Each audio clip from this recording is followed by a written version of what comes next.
There was a great revival in the Hebrides in the early 1900s. Began to moved up to the pleading for it into the 40s. Maybe we could say it topped out in the early 50s. Two old women, one was 84 years old and one was 82 years old. One was blind and one was humped over so badly with spinal stenosis, just arched over. But they had passion for revival. They wanted God to work. This is what happened. They couldn't even get out to the church to pray. They couldn't even get out to the church to worship. Their house became a place to meet. People came in. They got so passionate about revival coming to their Isle, the Isle of Lewis. They got so passionate about it. They confronted the preacher and wanted to know if he was thoroughly right with God. And they prayed and prayed and prayed. And they'd seen the Lord, they said, with the church filled up and God blessing, a great overflow. And the fire of God struck that tiny little obscure place off the coast of Scotland. And when it happened, there was a young teenage boy that got saved in it. His name was Donald. And the preacher became so dependent upon Donald and so close to Donald, he would ask him to lead in public prayers and help him with the meetings, and he did. Oh, how God worked. People began to hear about it, and the revival fire spread. It spread. And God blessed in a great way. Those two old women, the kind of people don't want in a church anymore. And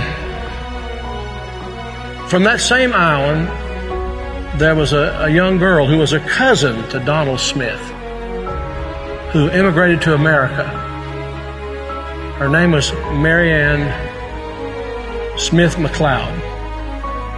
She came to America, and in 1936, she met a man named Fred. And they were married. They fell in love. They were married. God blessed in a great way. And those old women were her aunts. And they came out of that fiery revival.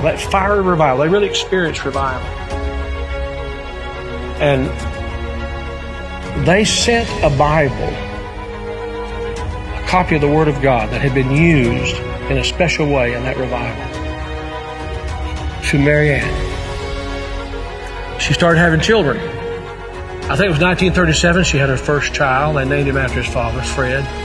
Then she had her second child, named after herself, Marianne. Then she had her third child, Elizabeth. Then she had her fourth child. And she was so impacted by this teenage boy God had used in that revival of the Hebrides. She named him Donald. And she gave him that Bible, that Hebrides Revival Bible. He was born in 1946. He's now the 45th President of the United States. And that Revival Bible is in the Oval Office. I'm saying to you, I don't know how, why, I don't know how it all comes together. But I believe God is putting some things together to give us just a window. If he could find some open people who know what the window's for. Can this be the time the window's open? Providentially, God has prepared the moment, and we will become the people of prayer, pleading with God. This is a plea. Will thou not revive us again? Will you be a part of that? Will you?